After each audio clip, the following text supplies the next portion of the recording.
नमस्कार दोस्तों। जय हिंद, जय भारत, जय Haryana. GK with Bajiya sir पर आप सभी का स्वागत है। आज आपके लिए लेके आया हूं एक बहुत ही महत्वपूर्ण व्यक्ति के बारे में। स्वतंत्रता के बाद इस व्यक्ति ने पूरे भारत में नहीं पूरे विश्व में अपना नाम कमाया है। आइए तो आज हम बात करते हैं ग्रेट पर्सनैलिटी अटल बिहारी वाजपेयी। अटल बिहारी वाजपेयी साहब के बारे में कहते हैं कि इनका जन्म याद कीजिए 25 दिसंबर 1924 को बटुकेश्वर आगरा में हुआ था। बटुकेश्वर आगरा में इनका जन्म हुआ था 25 दिसंबर 1924 को। ये जरूर याद रखेंगे। ये ग्वालियर मध्य प्रदेश से संबंध रखते थे। कहाँ से संबंध रखते थे? ग्वालियर मध्य प्रदेश से संबंध रखते थे। इनके फादर साहब एक अध्यापक थे, इसीलिए उनकी ड्यूटी बटुकेश्वर आगरा में थी। इनके बारे में कहा गया, इनका निधन आप याद कीजिए 16 अगस्त 2018 को दिल्ली एम्स में हुआ। मेरे दोस्तों, महान व्यक्तित्व के धनी अटल बिहारी वाजपेयी साहब, इनका निधन 16 अगस्त 2018 को दिल्ली एम्स में हुआ। इनके पिता का नाम जरूर याद रखेंगे, कृष्ण बिहारी वाजपेयी, और इनकी माता का नाम कृष्णा बिहारी वाजपेयी। ये जरूर याद रखेंगे। फादर साहब थे इनके कृष्ण बिहारी वाजपेयी और माता जी थी कृष्णा बिहारी वाजपेयी। इनके बारे में कहा गया कि डीएवी कॉलेज कानपुर से इन्होंने अपनी शिक्षा ग्रहण की थी। कहां से मेरे दोस्तों? याद रखेंगे, डीएवी कॉलेज कानपुर से इन्होंने शिक्षा ग्रहण की थी। और ये आजीवन अविवाहित रहे थे। आजीवन ये अविवाहित रहे थे। इन्होंने नेता, पत्रकार और कवि के रूप में भारत में प्रसिद्ध हुए। मेरे दोस्तों, ये जरूर याद रखेंगे, नेता, कवि और पत्रकार के रूप में प्रसिद्ध हुए पूरे भारत में नहीं पूरे विश्व में प्रसिद्ध हुए। दोस्तों, इनकी जो सबसे प्रसिद्ध कविता थी वो थी मेरी 51 कविताएं। ये जरूर याद रखेंगे। ये प्रश्न काफी बार हमसे पूछा जाता है कि अटल बिहारी वाजपेयी साहब की सबसे प्रसिद्ध रचना कौन सी थी? मेरी 51 कविताएं। ये जरूर याद रखेंगे। नेक्स्ट, अटल जी के बारे में कहा गया, ये विपक्ष के नेता रहे, ये लोक लेखा समिति के अध्यक्ष रहे। ये विपक्ष के नेता रहे और ये लोक लेखा समिति के अध्यक्ष भी रहे। इनके बारे में सबसे बड़ी लाइन लिखी गई कि अपने जीवन में ये 2 बार जेल भी गए थे। मेरे दोस्तों, अपने जीवन में ये 2 बार जेल भी गए थे। आप याद कीजिए, 1942 भारत छोड़ो आंदोलन में और 1975 आपातकाल के समय में ये 2 बार अपने जीवन में जेल गए थे। 1942 जब भारत में 0 ओवर ऑपरेशन चल रहा था, भारत छोड़ो आंदोलन उस समय, और 1975 में जब भारत में इमरजेंसी लागू हुई थी इंदिरा गांधी सरकार में 25 जून 1975 को, तो उसी समय में भी ये जेल गए थे। इनके बारे में सबसे बड़ी लाइन लिखी जाती है कि 1951 में भारतीय जनसंघ पार्टी की स्थापना में ये शामिल थे। जब 1951 में भारत में एक बहुत ही प्रसिद्ध पार्टी बनी थी भारतीय जनसंघ पार्टी, उसकी स्थापना में ये शामिल थे। और 1968 से लेकर 1973 तक ये भारतीय जनसंघ पार्टी के अध्यक्ष भी रहे थे। ध्यान दीजिए, 1951 में जब भारतीय जनसंघ पार्टी की स्थापना हुई उसमें ये शामिल थे, और 1968 से लेकर 1973 ये भारतीय जनसंघ पार्टी के अध्यक्ष भी रहे थे। आगे चलकर भारतीय जनसंघ पार्टी को ही एक नया नाम दिया गया था 1980 में, भारतीय जनता पार्टी। ये जरूर याद रखेंगे, भारतीय जनसंघ पार्टी को ही 1951 में एक नया नाम दिया गया था, 1980 में एक नया नाम दिया गया था, भारतीय जनता पार्टी। भारतीय जनता पार्टी के ये पहले अध्यक्ष बने थे वाजपेयी साहब। 1980 से लेकर 1986 तक भारतीय जनता पार्टी के ये पहले अध्यक्ष बने थे। ये जरूर याद रखेंगे आप। वाजपेयी साहब के बारे में सबसे बड़ी लाइन जो लिखी गई कि 1968 और 1962 और 1986 2 बार ये राज्यसभा के सदस्य बने थे। 2 बार ये राज्यसभा के सदस्य बने थे। ये जरूर याद रखेंगे। कब कब? 1962 और 1986 2 बार ये राज्यसभा के सदस्य बने थे। और आप याद कीजिए, 1957 जब भारत में दूसरी लोकसभा का गठन हुआ, 1957 जब भारत में दूसरी लोकसभा का गठन हुआ, तो ये पहली बार बलरामपुर उत्तर प्रदेश से लोकसभा के एमपी बने। कहां से? तो बलरामपुर उत्तर प्रदेश से ये लोकसभा के एमपी बने। और जरूर याद रखेंगे 2004 में ये लखनऊ उत्तर प्रदेश से लोकसभा के एमपी बने मेरे दोस्तों। इनके बारे में सबसे बड़ी लाइन लिखी जाती है कि 10 बार ये लोकसभा के सदस्य रहे थे। जरूर याद रखेंगे 2 बार ये राज्यसभा के सदस्य और 10 बार ये लोकसभा के सदस्य रहे थे। इनके बारे में सबसे बड़ी लाइन लिखी जाती है कि 2005 में इन्होंने भारतीय राजनीति से संन्यास ले लिया था। कब? 2005 में इन्होंने भारतीय राजनीति से संन्यास ले लिया था। आप याद कीजिए मोरारजी देसाई सरकार। नेक्स्ट, मोरारजी देसाई सरकार के बारे में कहा गया कि मोरारजी देसाई सरकार में ये पहली बार कैबिनेट में शामिल हुए। मोरारजी देसाई सरकार ये पहली बार कैबिनेट में शामिल हुए और इन्हें विदेश मंत्रालय दिया गया। कौन सा मंत्रालय दिया गया? ये जरूर याद रखेंगे, इन्हें विदेश मंत्रालय दिया गया।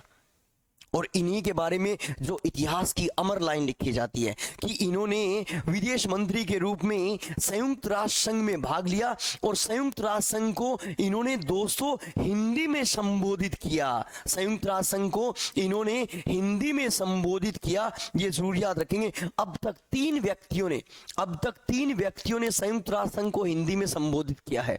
1970 सबसे पहले नाम आता है अटल बिहारी वाजपेयी, 1987 फिर नाम आता है पीवी नरसिम्हा राव और 2014 नाम आता है नरेंद्र दामोदर दास मोदी। तो इन्होंने सबसे पहले यूएनओ को हिंदी में संबोधित किया मेरे दोस्तों, ये जरूर याद रखेंगे। इनके बारे में कहा गया कि ये देश के 10वें प्रधानमंत्री बने और कितनी बार प्रधानमंत्री बने? ये 3 बार प्रधानमंत्री बने। देश के 10वें प्राइम मिनिस्टर बने और 3 बार ये देश के प्रधानमंत्री बने। जब पहली बार ये प्रधानमंत्री बने तो जरूर याद रखेंगे 16 मई से लेकर 29 मई 1996 यानी 13 दिन प्रधानमंत्री रहे। प्रधानमंत्री के रूप में इन्होंने सबसे कम समय व्यतीत किया। जब पहली बार ये प्राइम मिनिस्टर बने तो 16 मई से लेकर 29 मई तक यानी 13 दिन प्रधानमंत्री रहे। तो प्रधानमंत्री के रूप में इन्होंने सबसे कम समय भी व्यतीत किया। दूसरी बार प्रधानमंत्री बने 1998 से 99 और तीसरी बार प्रधानमंत्री बने 1999 से 2004, ये जरूर याद रखेंगे। तो वाजपेयी साहब कितनी बार हमारे देश के प्राइम मिनिस्टर बने? तो जरूर याद रखेंगे 3 बार। वाजपेयी साहब के बारे में सबसे बड़ी लाइन लिखी गई कि इन्होंने शेरशाह सूरी के बाद सड़कों पे सबसे ज्यादा कार्य किया। इन्होंने मेरे दोस्तों शेरशाह सूरी के बाद सड़कों पे सबसे ज्यादा कार्य किया। और आप याद कीजिए इन्हीं के कार्यकाल में 5846 किलोमीटर लंबी, कितनी? जरूर याद रखेंगे 5846 किलोमीटर लंबी स्वर्णमयी चतुर्भुज परियोजना बनाई गई भारत में। 5846 किलोमीटर लंबी स्वर्णमयी चतुर्भुज परियोजना बनाई गई भारत में, ये जरूर याद रखेंगे। नेक्स्ट, और इन्हीं के काल में 11 और 13 मई 1998 को, आप याद कीजिए 11 और 13 मई 1998 को भारत में पहली बार सफल परमाणु परीक्षण किए गए।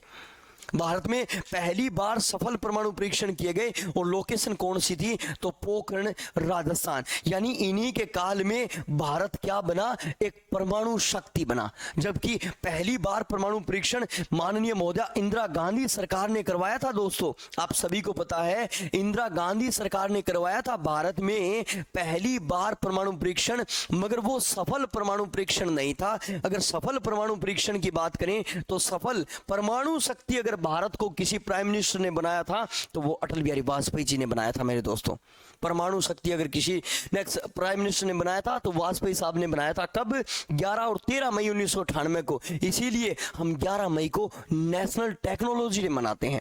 कौन सा दिवस मनाते हैं? राष्ट्रीय प्रौद्योगिकी दिवस मनाते हैं मेरे दोस्तों, ये जरूर याद रखेंगे। चलिए इनके बारे में कहा गया नेक्स्ट कि 19 फरवरी 1999 को सदा ए सरहद यानी दिल्ली से लाहौर इन्होंने बस सेवा शुरू की थी। दिल्ली से लाहौर इन्होंने बस सेवा शुरू की थी, ये जरूर याद रखेंगे। और इन्हीं के काल में नंबर 26 आप याद कीजिए छत्तीसगढ़, नंबर 27 आप याद कीजिए उत्तराखंड और नंबर 28 आप याद कीजिए झारखंड। इन्हीं के काल में 3 राज्य एक साथ में बने थे। कौन कौन से? छत्तीसगढ़, उत्तराखंड और झारखंड। ये जरूर याद रखेंगे। अटल बिहारी वाजपेयी के शासनकाल में ये कुछ एक विशेष लाइन लिखी जाती है कि इनके काल में 2-3 अपवाद भी हुए थे, जैसे कारगिल युद्ध इन्हीं के समय में हुआ था, कारगिल युद्ध इन्हीं के समय में हुआ था। और इन्हीं के समय में जरूर याद रखेंगे भारतीय पार्लियामेंट पर अटैक हुआ था, भारतीय संसद पर अटैक हुआ था इन्हीं के काल में। कब? 13 दिसंबर 2001 को। तो ये दोनों घटनाएं भी इन्हीं वाजपेयी साहब के काल में ही घटित हुई थी। और आप याद कीजिए, जब इन्होंने अपना 90वां जन्म दिवस मनाया तो वर्तमान मोदी सरकार ने 25 दिसंबर, आप याद कीजिए 2014 को, वर्तमान मोदी सरकार ने 25 दिसंबर 2014 को इन्हें भारत रत्न देने की घोषणा की, इन्हें भारत रत्न देने की घोषणा की। और इनके जन्म दिवस को गुड गवर्नेंस डे यानी राष्ट्रीय सुशासन दिवस के रूप में मनाया। आज हम वाजपेयी साहब के जन्म दिवस को किस रूप में मनाते हैं? तो गुड गवर्नेंस डे यानी राष्ट्रीय सुशासन दिवस के रूप में मनाते हैं। दोस्तों ये जरूर याद रखेंगे, ये प्रश्न पूछा जाता है हमसे काफी बार कि राष्ट्रीय सुशासन दिवस कब मनाते हैं? तो कब मनाते हैं वाजपेयी साहब के याद में? 25 दिसंबर को। चलिए, वाजपेयी साहब के बारे में कहा गया नेक्स्ट कि अब तक मेरे दोस्तों याद कीजिए 3 बार संयुक्त अधिवेशन हुआ है। कितनी बार संयुक्त अधिवेशन हुआ है? 3 बार। 1961 में दहेज निवारण अधिनियम, 1978 में बैंकिंग सेवा अधिनियम और 2002 में आतंकवाद रोधक अधिनियम। दोस्तों वाजपेयी साहब नेक्स्ट वो भारत के प्रसिद्ध राजनेता थे जिन्होंने तीनों संयुक्त अधिवेशनों में भाग लिया। वो भारत के प्रसिद्ध राजनेता जिन्होंने तीनों संयुक्त अधिवेशनों में भाग लिया, वो कौन थे? वाजपेयी साहब थे। दोस्तों अब तक 3 बार संयुक्त अधिवेशन हुआ है और तीनों ही संयुक्त अधिवेशनों में ये शामिल थे, ये जरूर याद रखेंगे। नेक्स्ट 86 संविधान संशोधन, आप याद कीजिए इनके काल में हुआ था 2002 में। और इन्होंने भारत को एक फंडामेंटल राइट्स, एक direct principle of state policy और एक फंडामेंटल ड्यूटीज, यानी भारत को इन्होंने क्या दिया? नेक्स्ट शिक्षा, 6 से 14 वर्ष के बच्चों को शिक्षा दिलवाना हर भारतीय का कर्तव्य होगा, ये जरूर याद रखेंगे। इस 6 से 14 वर्ष के बच्चों को शिक्षा दिलवाना हर भारतीय का कर्तव्य होगा, इसे अनुच्छेद 21A में रखते हुए हमारा फंडामेंटल राइट्स बनाया, हमारा मौलिक अधिकार बनाया। इसे अनुच्छेद 45 में रखते हुए इसे direct principle of state policy बनाया। दोस्तों इसे नीति निर्देशक सिद्धांत बनाया। और आर्टिकल 51A में रखते हुए इसे फंडामेंटल ड्यूटीज बनाया, यानी हमारा मूल कर्तव्य बनाया। जो संविधान में कौन सा मूल कर्तव्य जुड़ा था? तो जरूर याद रखेंगे, जो संविधान में 11वां मूल कर्तव्य जोड़ा गया था। दोस्तों कौन सा मूल कर्तव्य जोड़ा गया था? 11वां मूल कर्तव्य जोड़ा गया था। ग्रेट वाजपेयी साहब के बारे में यह भी लिखा जाता है। वाजपेयी साहब के बारे में कहा गया नेक्स्ट, इन्हें 27 मार्च 2015 को देश का सबसे बड़ा सम्मान दिया गया। जरूर याद रखेंगे, उस समय जो राष्ट्रपति थे प्रणब मुखर्जी ने प्रोटोकॉल तोड़ते हुए इनके घर पे जाके इन्हें भारत रत्न दिया गया था। ये जरूर याद रखेंगे, उस समय राष्ट्रपति थे प्रणब मुखर्जी और प्रणब मुखर्जी ने प्रोटोकॉल तोड़ते हुए इनके घर पर जाकर इन्हें भारत रत्न दिया। तो आप समझ सकते हो ये कितने की महान शख्स थे वाजपेयी साहब के बारे में कहा गया कि 1992 में इन्हें पद्म विभूषण दिया गया। 1992 में इन्हें पद्म विभूषण दिया गया और 1993 में कानपुर विश्वविद्यालय ने इन्हें डीलिट की उपाधि दी। मेरे दोस्तों कानपुर विश्वविद्यालय ने इन्हें डीलिट की उपाधि दी और 1994 में ये सर्वश्रेष्ठ सांसद कहलाए। क्या कहलाए? सर्वश्रेष्ठ सांसद कहलाए। और 2015 में आप याद कीजिए friends of Bangladesh liberation war award भी इन्हें दिया गया। मैंने कहा ये बहुत ही प्रसिद्ध कवि भी थे, राजनेता के साथ साथ पत्रकार के साथ साथ ये बहुत ही प्रसिद्ध कवि भी थे। तो इनकी सबसे प्रसिद्ध कविता मैंने सबसे पहले आपको बताई कि मेरी 51 कविताएं, मगर इन्होंने आप याद कीजिए रग रग में हिंदू, ये भी इनकी प्रसिद्ध कविता थी। आप याद कीजिए मेरा परिचय, ये भी इनकी प्रसिद्ध कविता थी। और आप याद कीजिए मृत्यु और हत्या, ये भी कविता थी। अमर बलिदान, ये भी इनकी प्रसिद्ध कविता थी। अमर आग और सांसद के 3 दशक और राजनीतिक रपटीली राहें, ये भी इनकी प्रसिद्ध कविता थी। मेरे दोस्तों तो महान व्यक्तित्व के धनी थे ग्रेट वाजपेयी साहब। और वाजपेयी साहब के बारे में एक बहुत ही प्रसिद्ध कथन कहा जाता जाता है। वो क्या है? He is right man and wrong party. Vajpayee साहब के बारे में ये बहुत ही प्रसिद्ध कथन है मेरे दोस्तों, कहा जाता है he is right man and wrong party. तो मैंने कहा स्वतंत्रता के बाद ये सबसे महान शख्स हुए, इसीलिए इनके बारे में ये कथन आज भी पतन है। ये नेक्स्ट जरूर याद रखेंगे, ये आज भी प्रसिद्ध है, he is right man and wrong party Vajpayee साहब को कहा जाता है। तो जय हिंद दोस्तों, नमस्कार दोस्तों।